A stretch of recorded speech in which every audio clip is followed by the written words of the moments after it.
Hello et bienvenue dans Histoire d'auto, je m'appelle Vincent Desmond et dans ce podcast je vais à la rencontre de gens qui ont consacré leur vie aux bagnoles. Ils ou elles sont journalistes, photographes, illustrateurs, blogueurs ou encore youtubeurs. Ils ont un point commun, de l'essence coule dans leurs veines. Épisode après épisode, ils nous raconteront leur parcours, leurs goûts, leurs aventures motorisées, en un mot, leurs histoires d'auto.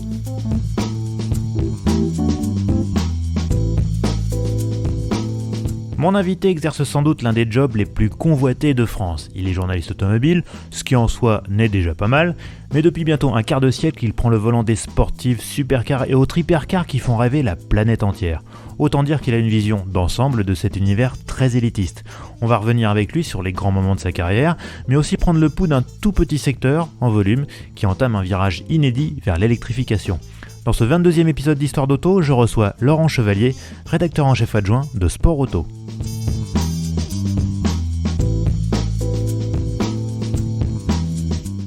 Eh bien bonjour Laurent. Eh bien salut Vincent. Comment ça va ? Ça va très bien et je suis ravi d'être avec toi pour discuter de voiture, c'est toujours un plaisir. Eh bah écoute, c'est un peu le thème du podcast, même si des fois on parle de choses inattendues, des fois le dernier épisode on parlait de Détroit, donc on a parlé d'histoire, de ségrégation raciale, de choses comme ça, donc on est toujours dans la galaxie automobile, mais c'est tellement vaste qu'il y a beaucoup de sujets à aborder, et donc c'est un régal à chaque fois d'essayer de trouver de nouveaux angles. Bon alors toi, comment ça se passe pour toi en ce moment les essais, avec cette période covidesque ? Alors ça se passe plutôt bien, c'est évidemment beaucoup plus compliqué en termes d'organisation, comme c'est le cas pour tout le monde, mais on arrive quand même à trouver de belles autos disponibles pour être essayées et pour faire des beaux sujets. Donc croisons les doigts, mais jusque-là ça va. Bon bah c'est l'essentiel alors. Écoute Laurent, on va revenir, j'aime bien toujours revenir un peu aux sources.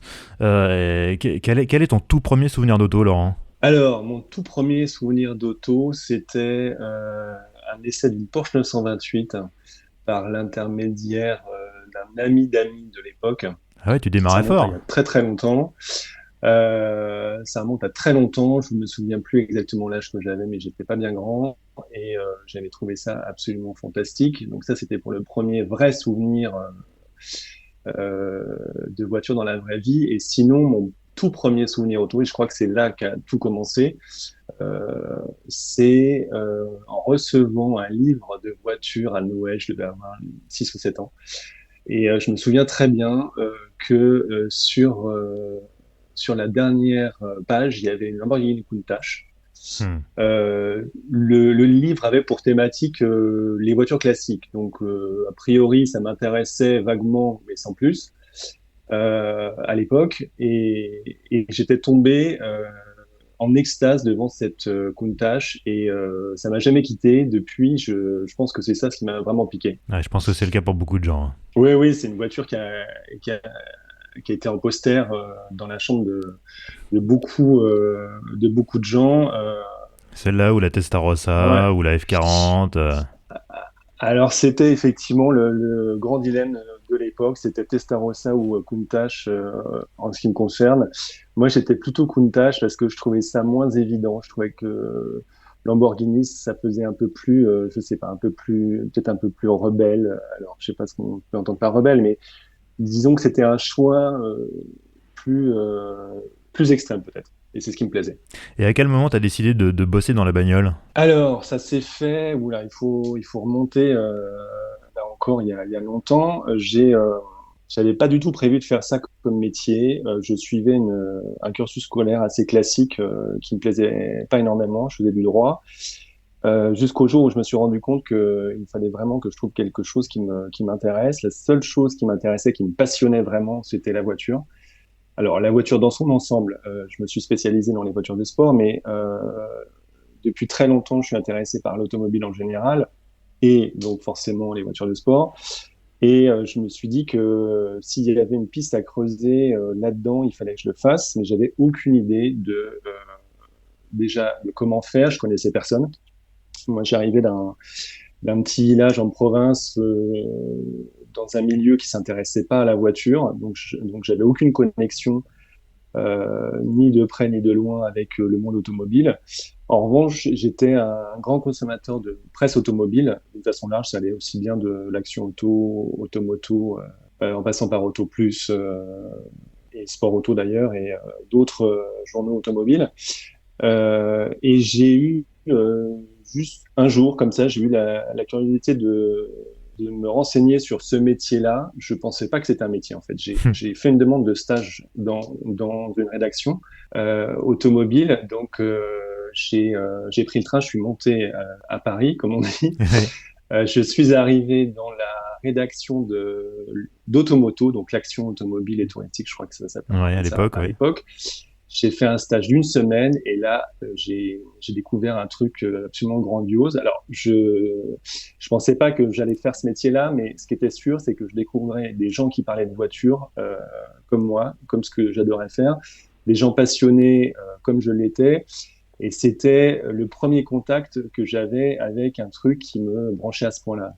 Tout me plaisait dans le métier que j'avais l'occasion d'observer, c'est-à-dire qu'ils conduisaient, ils écrivaient, j'aimais bien ça, ils voyageaient, j'aimais bien ça aussi, donc tout était absolument parfait, donc je me suis dit, tiens, là, il y a peut-être peut-être un truc à gratter, mais sans y croire.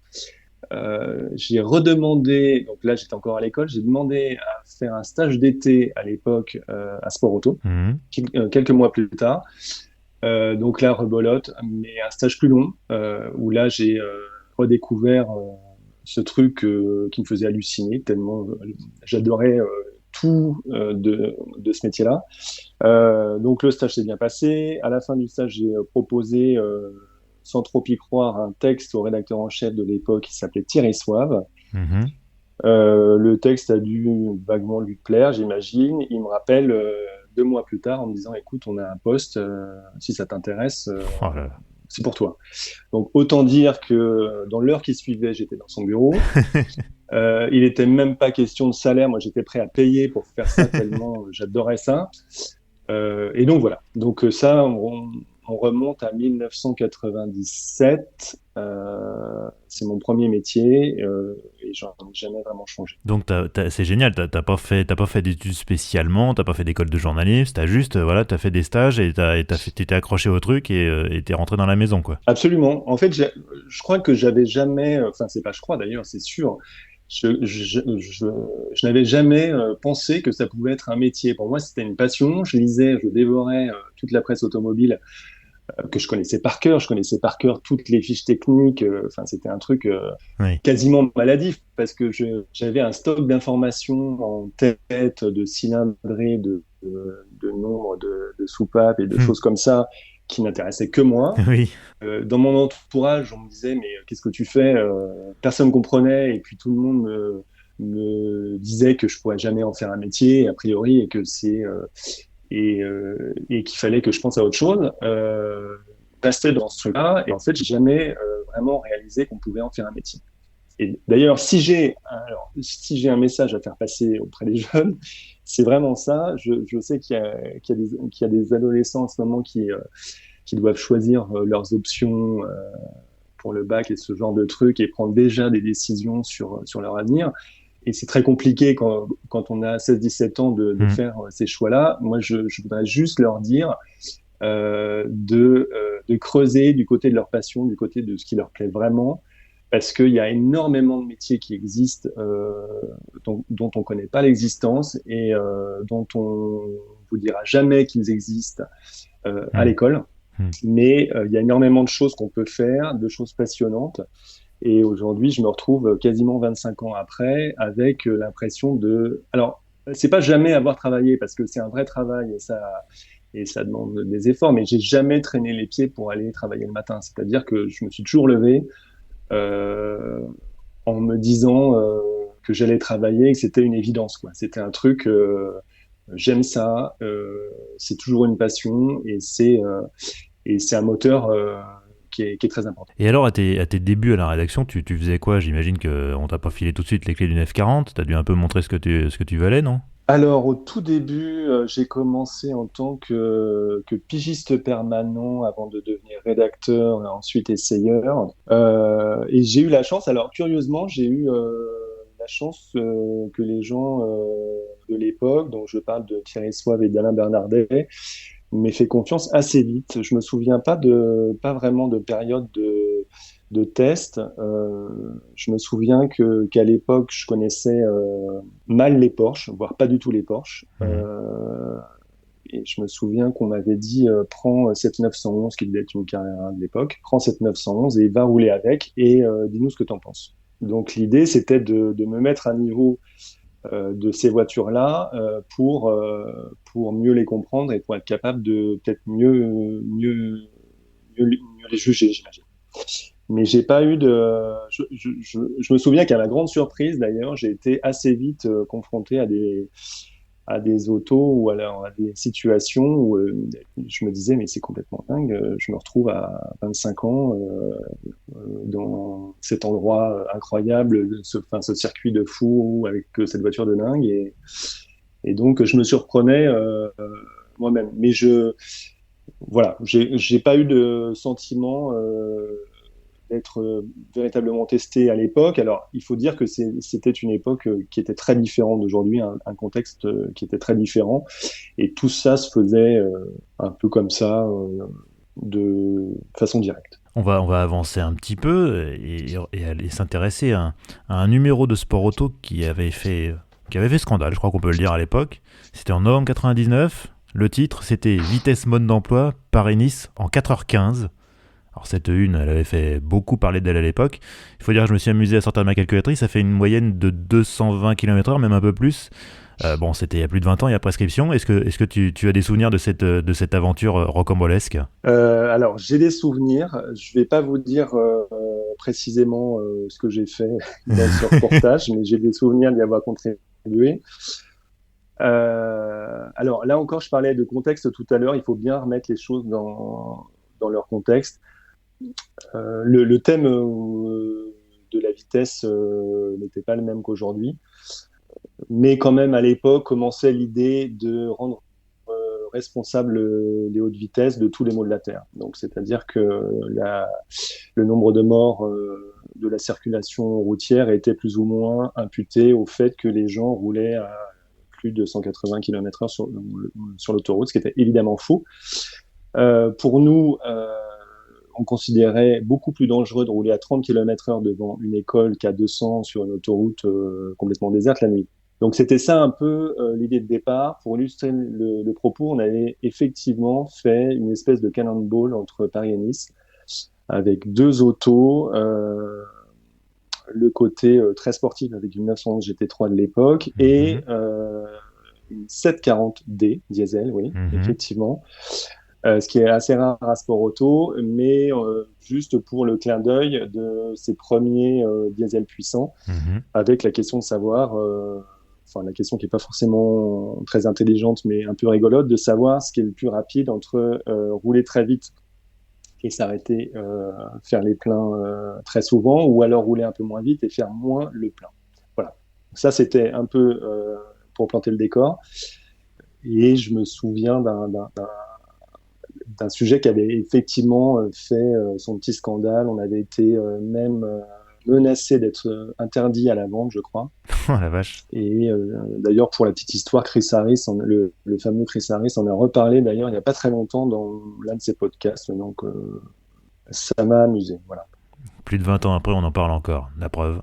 Mais alors du coup, pardon, j'insiste un peu parce que c'est vrai que c'était lointain et même moi, je me souviens plus des détails, mais c'était un roulage de nuit. Vous étiez parti en début de soirée de Paris. Comment ça avait fonctionné? Alors, les personnes qui avaient fait ça étaient parties de nuit à minuit, je me souviens, de la porte d'Orléans, pour rouler pendant tout le trajet de nuit.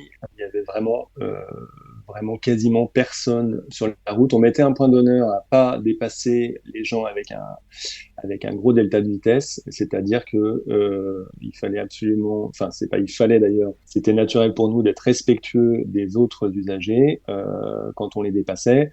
En revanche, quand il y avait personne, c'était à fond tout le temps. Et alors, j'ai plus les chiffres exacts en tête, mais je crois que la GT3 est arrivée en 4h19, Mhm. il me semble, 4h20, quelque chose comme ça. Et la 740 est arrivée en 4h30 ou quelque chose comme ça. Ce qui faisait effectivement plus de 200 de moyenne. Alors, faudra faire le calcul, mais ça fait beaucoup trop vite. Bah écoute, Bien j'ai sûr. retrouvé la couve et c'était 4h15, donc j'imagine c'est la GT3 qui l'a fait en 4h15 et moi j'ai fait le calcul, c'est en gros 222 km/h de moyenne, ce qui est effectivement respectable, on va dire. Ouais, c'est ça, mais en fait, pour être tout à fait honnête, on n'en tire aucune gloire. Le truc, c'était que c'était juste pour démontrer qu'on pouvait rouler vite en étant respectueux des autres usagers sans prendre de risques qui soient totalement inconsidérés et que c'était notre façon à nous de pointer du doigt le fait qu'il y a beaucoup de situations dans la vie quotidienne qui mettent les gens en réel danger sans que ce soit vite, sans que ça implique des grandes vitesses. Et comme je disais tout à l'heure, traverser un centre-ville à 50 km/h, c'est parfois beaucoup plus dangereux que de rouler à 180 sur l'autoroute. Et pour ceux que les Cannonball intéressent, je renvoie à l'épisode 17 de ce podcast où j'avais interviewé Ronald Clarion, qui a été le seul Français, et le seul Français à ce jour à avoir fait le vrai Cannonball aux États-Unis entre New York et Los Angeles. Épisode 17, je vous y renvoie, et on parlait déjà de ces sujets-là, effectivement, est-ce qu'on peut rouler vite en étant prudent, et globalement la réponse était plutôt oui, mais bon, c'est pas très correct de le dire. Alors voilà, écoute, on va passer à la suite. Moi je te propose qu'on s'intéresse aux essais que tu as faits. Quels essais t'ont laissé le meilleur souvenir, et est-ce qu'il y a des autos qui t'ont vraiment bluffé? Alors, écoute, je pensais que tu allais me poser la question, donc j'ai un peu réfléchi et je me suis rendu compte qu'il y avait une liste, mais absolument interminable, Ah, d'autos, de sujets, de rencontres. Je vais avoir du mal à tout lister, donc je vais en oublier forcément. ouais, Parmi les trucs qui m'ont le plus marqué, alors ce que je voudrais préciser, c'est que c'est pas forcément juste l'auto. C'est souvent une question de contexte, une question d'ensemble. C'est-à-dire ouais. que ça peut être l'endroit plus l'auto, Mhm. les gens plus l'auto, donc c'est pas forcément juste la voiture. Mais dans mon top, alors je les ai pas comptés, mais dans mon top, je sais pas, top 10, il y a l'Australie en 911 Turbo. Mhm. À l'époque, alors c'était dans le territoire du Nord, c'est-à-dire toute la partie centrale qui est en dessous d'Arwin, en Australie. À l'époque, il n'y avait pas de limitation de vitesse, C'est vrai. aucune. Et Porsche nous avait conviés, alors c'était un tout petit comité puisqu'on était 4 ou 5 journalistes internationaux. Il nous avait invités à l'occasion de la présentation de la 911 Turbo de l'époque. Je me souviens même plus de quelle version c'était, mais c'était un truc qui allait vite, pour faire tout un périple sur ces routes-là à fond. Et je me souviens du premier truc qui m'avait surpris, c'est quand on est arrivé sur place après ce long voyage, on a eu un galop d'essai avec un roadbook. En fin d'après-midi, lumière rasante, c'était absolument sublime. Euh, et je vois le roadbook, il y avait de mémoire à peu près, je sais pas, plus de 200 km à faire. Et le timing, c'était 1 heure. Donc, ça mettait tout de suite dans l'ambiance. Donc, évidemment que c'était extraordinaire à faire et c'était une expérience de dingue. Donc ça, c'était en paysage, en conditions, ça c'était vraiment extraordinaire. Numéro 2, je me souviens d'être allé au Cercle Arctique en Lamborghini Murcielago par la route. C'est pas On mal. avait traversé toute la Suède, on était remonté jusqu'à Rovaniemi, jusqu'au Cercle Arctique. Là encore, c'était des conditions et surtout une liberté qui était totale. Excellent souvenir aussi. Il y avait un périple en Mercedes McLaren SLR. On était parti d'Allemagne pour rejoindre les routes d'Émile Emiglia en Hmm. Italie via l'Autriche, via le Tyrol. Hmm. C'était somptueux, c'était génial. Dans le désordre, il y avait l'histoire de la Panamericana au Mexique en Mercedes SLS, où on avait fait toute la portion d'Oaxaca à Mexico, tambour battant, à moitié en fait escorté par la police locale. C'était surréaliste, c'était absolument génial. Dans les trucs très marquants, la fameuse montée de Goodwood pendant le festival of Speed au volant d'une McLaren P1 GTR. Donc là, Oh c'était là. très court mais très Ah intense. ouais, tu m'étonnes.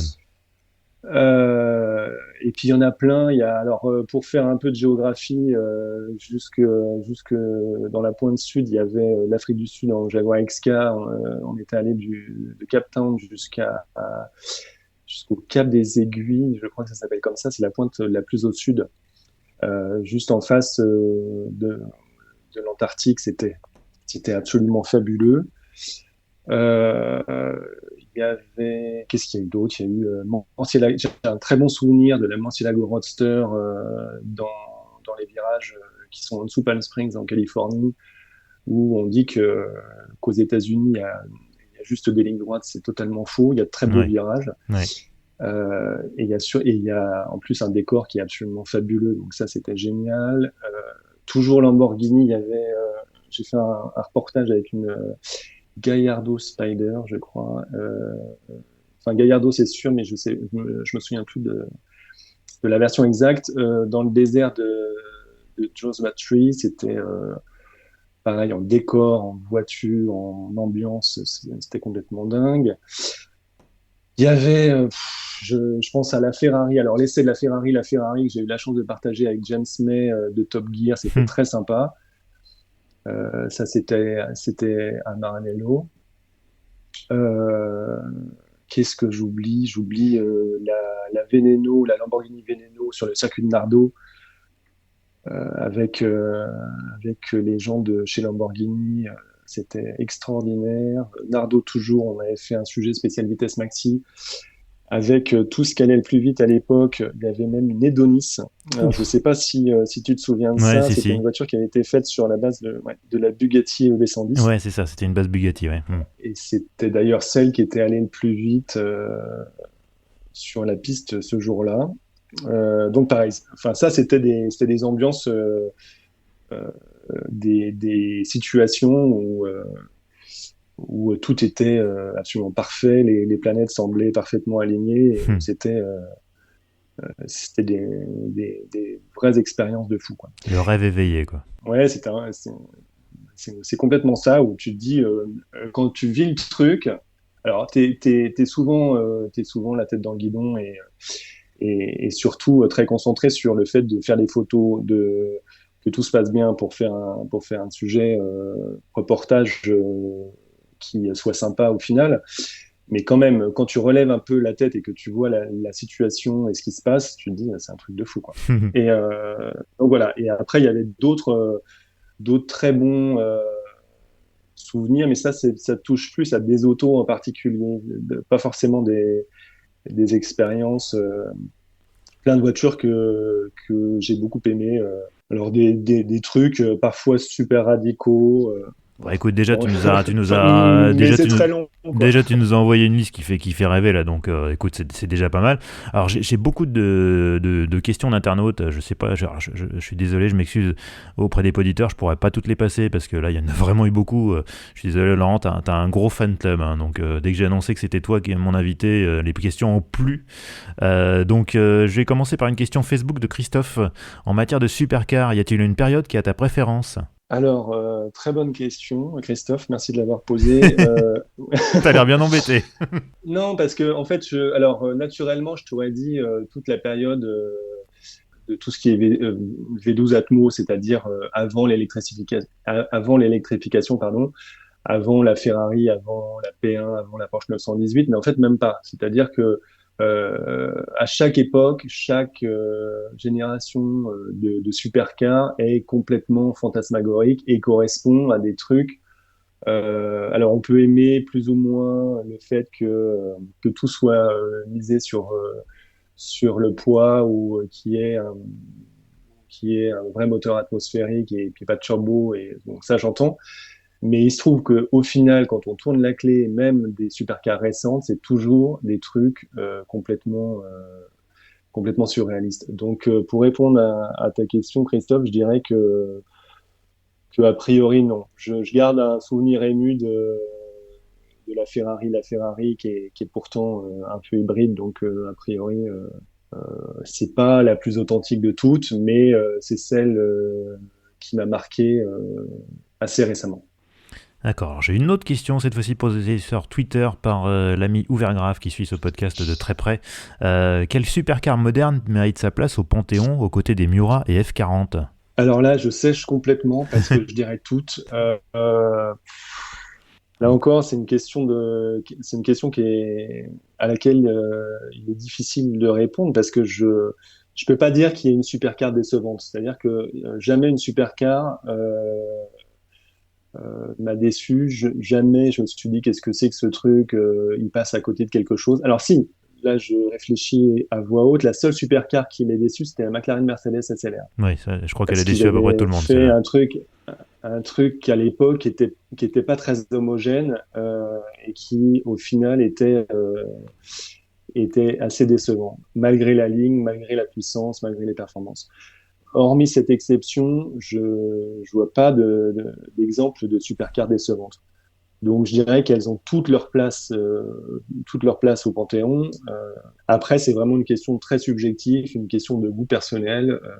Et bien justement, tiens, puisque tu parles de goût personnel, est-ce que tu as une marque préférée? Alors aucune.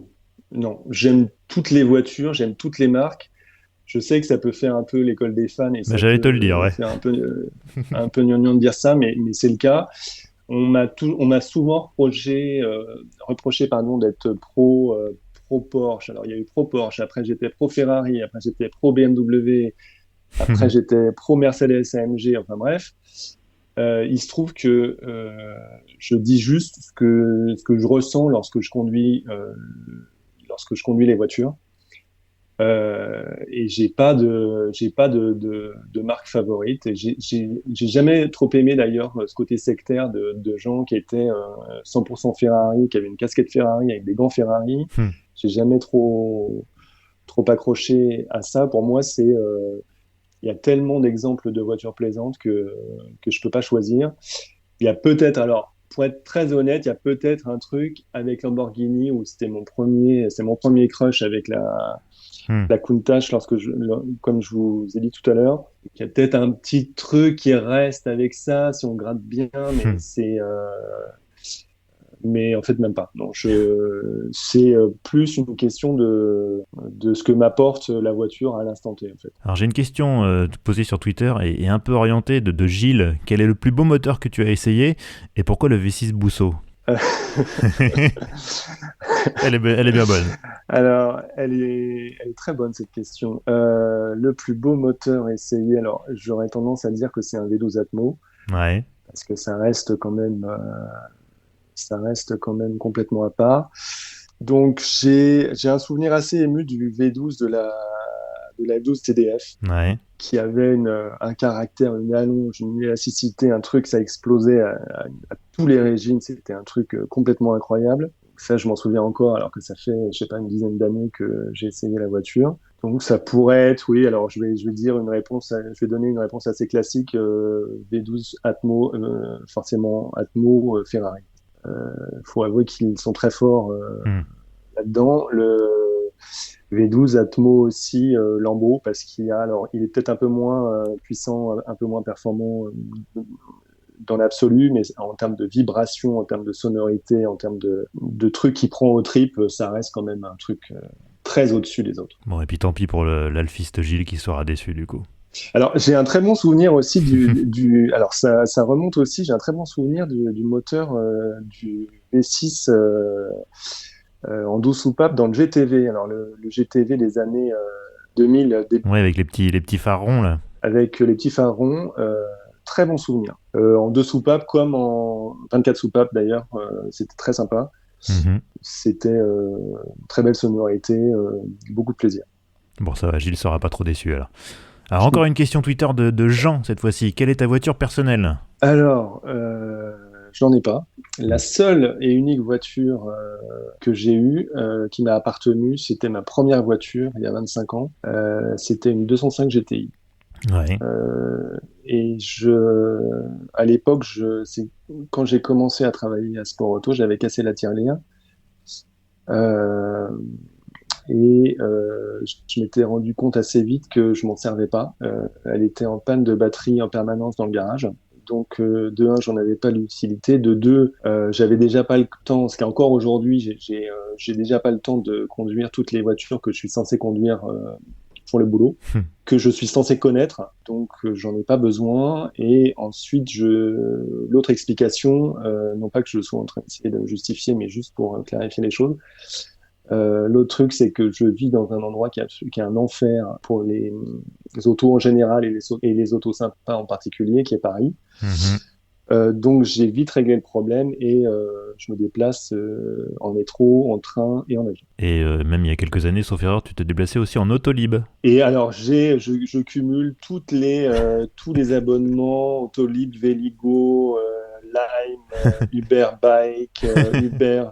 Alors j'ai effectivement la panoplie complète de toutes les cartes, de tous les codes de trucs pour être simplement le plus mobile possible quand il y a une grève de métro, quand il pleut et ainsi de suite. Donc voilà. Donc effectivement, j'ai roulé en Autolib, j'ai eu cette opportunité-là. Moi aussi, hein, moi aussi. Mais en fait, du coup, t'as beau être un spécialiste de la supercar, t'es aussi un pionnier des nouvelles mobilités. Alors pionnier, je sais pas. Je m'y intéresse parce que je les utilise et que je trouve ça très intéressant aussi. Alors, on me taxe souvent d'être intéressé que par les voitures qui font plus de 500 chevaux. C'est pas le cas. Je suis intéressé par ma passion à l'origine, c'est tout ce qui a un moteur, mais alors qu'il soit thermique, électrique, je sais pas pourquoi, tout ce qui a un moteur me fascine. Donc ça, il faudrait que j'en parle au psy, mais c'est comme ça. Et donc, de fil en aiguille, tout ce qui est fait pour se déplacer m'intéresse. Donc, ça peut très bien être un vélo électrique, une trottinette électrique, comme une supercar. Eh ben, si je pense que les auditeurs, en débutant l'écoute de ce podcast, auraient pas pensé qu'on allait parler de trottinettes électriques, donc je pense que j'adore parce que mes invités surprennent toujours leur auditoire et ça c'est cool. Bon, je le disais en intro, l'univers des sportives est en plein bouleversement, hein, comme toute l'industrie automobile. On voit des nouveaux comme Rimac ou des marques établies comme Lotus qui préparent des hypercars électriques de 2000 chevaux. Alors du coup, ça suscite des questions et notamment une question sur Twitter de Franck. En tant que passionné, comment vis-tu cette transition vers l'électrification ? Alors, en termes d'expérience, parce que je parle pas seulement de ce que je vois, mais en termes d'expérience, je trouve que ça se passe plutôt très bien. Les dernières expériences que j'ai eues sur ce thème-là, c'était des autos comme la Ferrari SF90 et ce genre d'engin. Il faut avouer que la transition, elle se passe le mieux du monde. Ça apporte même quelque chose. Alors, je vais faire hurler les puristes qui ne jurent que par les moteurs atmosphériques, mais je trouve que le côté deux en un, aussi bien dans une McLaren P1, une Porsche 918 qu'une Ferrari hybride, est très agréable. Je trouve ça très agréable de pouvoir se déplacer en tout électrique comme ça, d'une façon presque furtive, dans un centre-ville ou alors dans un endroit où il y a du monde sans faire de bruit. Je trouve ça très agréable. Mhm. Et de pouvoir, quand il y a personne, vraiment déclencher, mettre les fusées en route et se faire plaisir, mais que pour soi. Ça, je trouve qu'il y a un côté qui rend le truc peut-être encore plus fascinant. Est-ce que tu penses que le moteur thermique est condamné ? Alors, j'espère pas. D'ailleurs, il y a certains constructeurs qui sont en train de plancher très activement sur des nouveaux carburants Ouais. pour prolonger sa durée de vie. Je Porsche, pense pour ne à pas le Porsche nommer, voilà. notamment, McLaren, Porsche qui a dit à demi-mot que la nouvelle GT3 pourrait fonctionner avec ces nouveaux carburants. Donc c'est très encourageant. Parce que si une GT3 qui prend 9000 tours peut tourner comme ça veut dire que le plaisir automobile thermique a encore de beaux jours devant lui. Donc non, je crois pas qu'il soit condamné. Bah, c'est une bonne nouvelle alors. Oh, bon, on va pas faire les timides, tu es comme moi, tu as la quarantaine, et pourtant tu es récemment retourné sur les bancs de l'école à Sciences Po et tu as décroché un master en management des médias et du numérique. Qu'est-ce qui t'a motivé et qu'est-ce que tu y as appris ? Alors, très bonne question à laquelle je m'attendais pas du tout. Ce qui m'a motivé, c'était de rencontrer de nouvelles personnes, de sortir du monde automobile. C'est un monde que j'adore. J'avais besoin de rencontrer peut-être d'autres gens d'univers complètement différents. Donc c'était ça la motivation. L'autre motivation, c'était la curiosité pour la révolution qu'on est en train de vivre nous en tant que médias, qui est de plus en plus digitale. Mhm. Donc c'était un ensemble de choses. Je pense que ouais, je pourrais dire la curiosité en général et l'envie de rencontrer des gens d'univers complètement différents. Et ça a été une expérience absolument géniale. J'ai appris à connaître des gens passionnants et c'était très enrichissant sur le plan aussi bien sur le plan professionnel que personnel. D'ailleurs, j'ai gardé pas mal de contacts là-bas encore aujourd'hui et je leur fais un petit coucou d'ailleurs et j'ai trouvé ça génial. C'est chouette, j'aime bien parler des parcours universitaires, je ne sais pas si c'est le mot exact, mais des formations des gens qui passent à l'antenne, parce que je me dis qu'il y a toujours des jeunes qui vont écouter ça et ça va peut-être leur donner des idées, ou s'ils ont des doutes, et ils vont se dire si on peut quand même y arriver, donc voilà, il faut continuer de bambucher et on va y arriver. Donc voilà, j'aime bien aborder ce genre de sujet-là. Mais ça, c'est un thème sympa, c'est un thème très intéressant, celui dont tu parles, et c'est ce qu'on a évoqué tout à l'heure. Moi, je trouve ça très important de dire aux jeunes qui ne savent pas quoi faire de leur vie professionnelle, vraiment explorer tout ce qui existe comme métier dans vos propres passions, parce qu'il n'y a pas seulement ce qu'on explique à l'école. Il y a beaucoup d'autres choses à faire que ce qu'on nous présente. Et c'est une piste à explorer. Et il faut ensuite, une fois qu'on l'a identifié, il faut juste montrer qu'on est très motivé, qu'on est plus motivé que les autres. Et c'est comme ça que ça marche, j'en suis convaincu.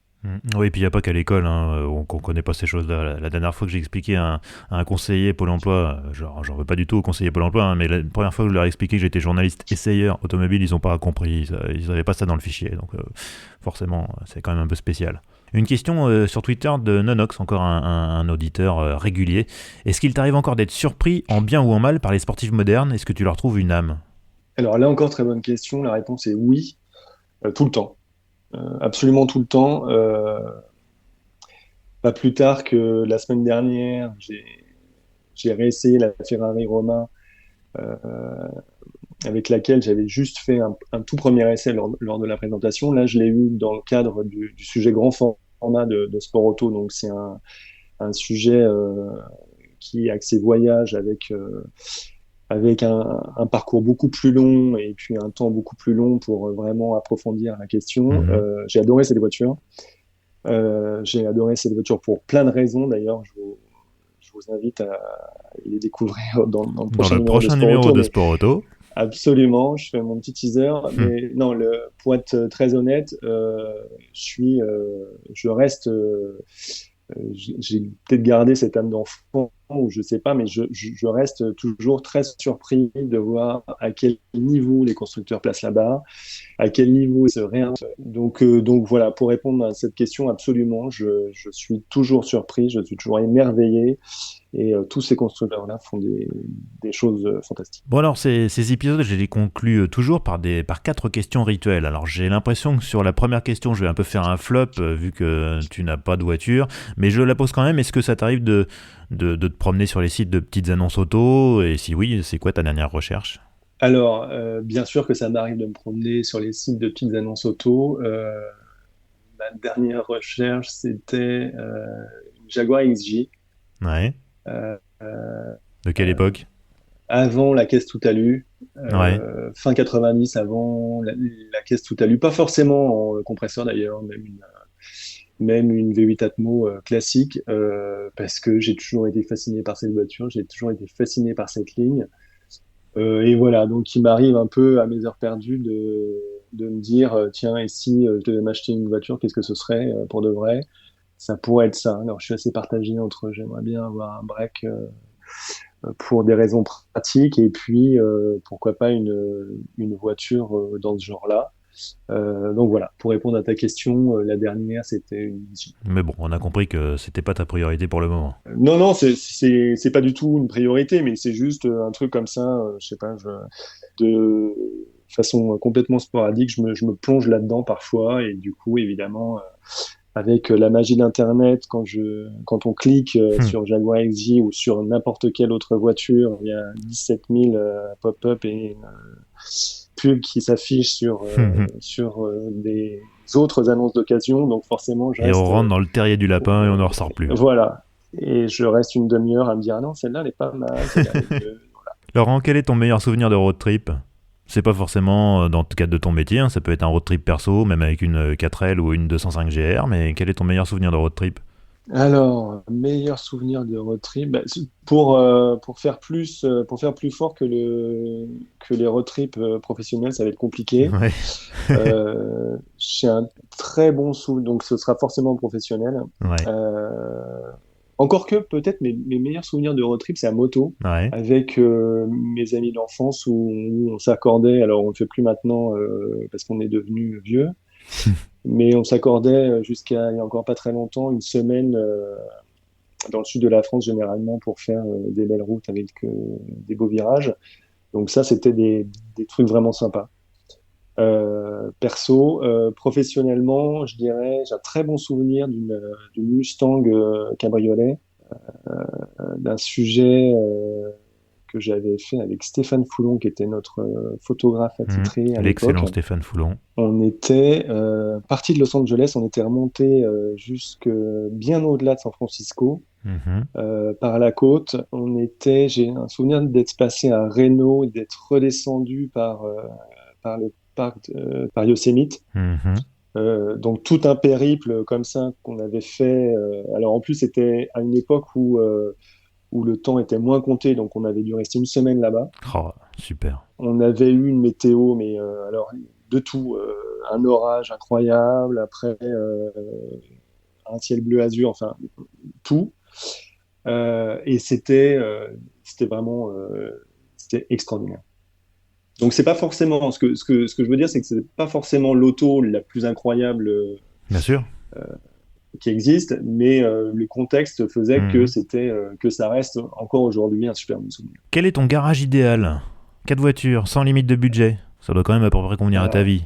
je sais que tu allais me poser cette question et T'as en y bachoté. réfléchissant, non, j'ai même pas bachoté. En y réfléchissant 5 minutes, je me suis dit que j'allais être très embêté. Garage idéal. Bon, alors pour me répéter, je dirais V12 Lambo. Ouais. Donc après, il y a le choix sur les générations, mais l'Aventador S, ça m'irait très bien. Mhm. Pour les gens qui sont pointus, je dirais pas la SVJ parce que c'est pas celle que j'ai préférée, donc plutôt une classique S normale. Mhm. Après, alors 911 GT3, ça j'ai beau me dire que j'aimerais bien rouler en quelque chose de plus original et de moins convenu comme réponse, mais j'en arrive toujours à la conclusion que Mhm. c'est l'une des meilleures voitures du monde, donc Mhm. GT3, ça c'est sûr. Quelle génération? L'actuelle? Alors j'ai pas essayé la toute dernière encore, celle d'avant, 991. Mhm. Voilà, on peut dire que c'est pour tout un tas de raisons ce qui se fait de mieux. Alors curieusement, il y aurait un G63. Ouais. Ne me demandez pas pourquoi. Bah, ça Je se sais pas. comprend, hein. J'ai toujours adoré cette voiture,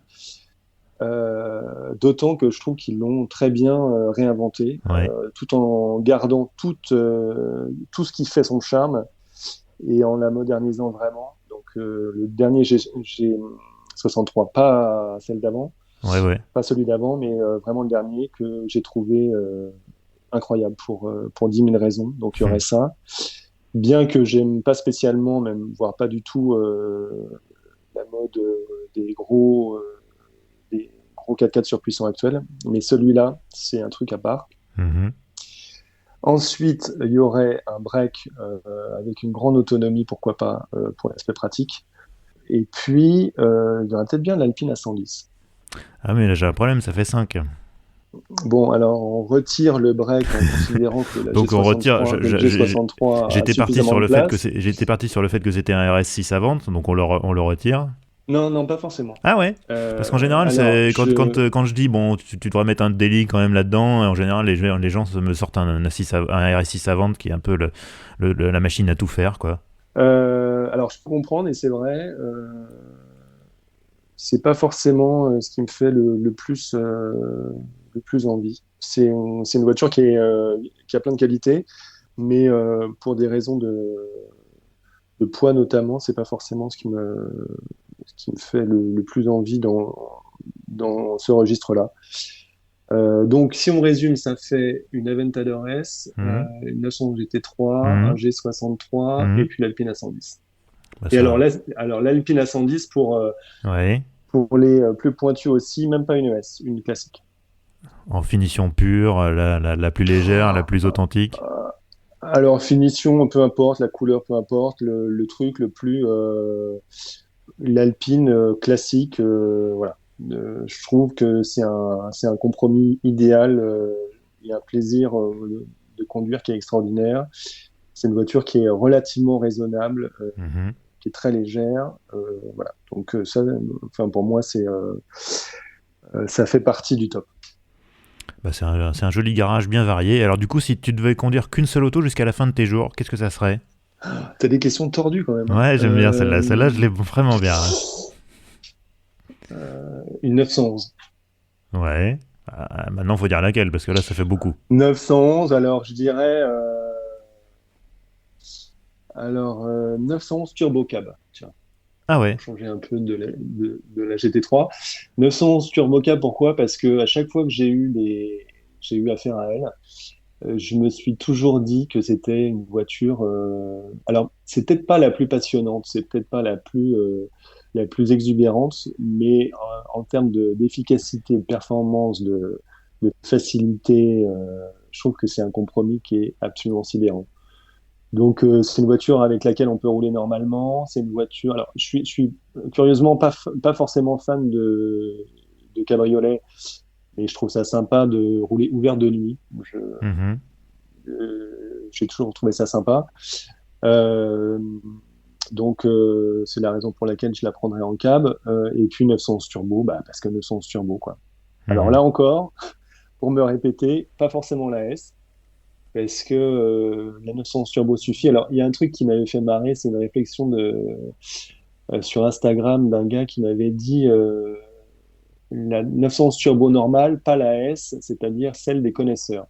Ouais. Alors, ouais, ça m'a fait marrer et c'est assez vrai, c'est-à-dire que la Turbo S ou alors la Turbo, je sais pas quoi, qui remet forcément 50 chevaux, c'est la plus spectaculaire sur le papier souvent, mais c'est pas forcément celle dont on a besoin en vrai. Et je trouve que la 911 Turbo actuelle en est la parfaite illustration. Je trouve que c'est une puissance qui est très largement suffisante et il n'y a pas besoin d'aller chercher la Turbo S. C'est une voiture qui est quasiment parfaite. Bah écoute, ça fait une belle sélection. Écoute, je te remercie Laurent d'avoir consacré du temps à ce podcast. Donc évidemment, on te retrouve tous les mois dans Sport Auto. Tu es aussi sur les réseaux sociaux? Alors oui, j'essaie d'être présent sur Twitter, Instagram, un peu de Facebook aussi, mais de moins en moins parce que je trouve qu'on est inondé de pubs, ça devient compliqué, mais principalement Twitter et Instagram. Ouais. D'accord, bah je mettrai les liens dans la description de l'épisode. Et puis encore une fois, Laurent, je te remercie pour ta visite. Et puis bah, peut-être qu'on s'en reparlera plus tard dans un autre épisode. Peut-être qu'on reviendra, je sais pas, sur des histoires de V12 ou d'électrification. Peut-être que tu nous raconteras tes premières impressions sur la Lotus Evija ou des trucs qui démontent la tête comme ça. Et ben écoute, ce sera toujours un plaisir. En tout cas, merci à toi. Et c'est toujours passionnant de parler de voiture. Exactement. Merci beaucoup, Laurent. À bientôt. Merci à toi. Au revoir.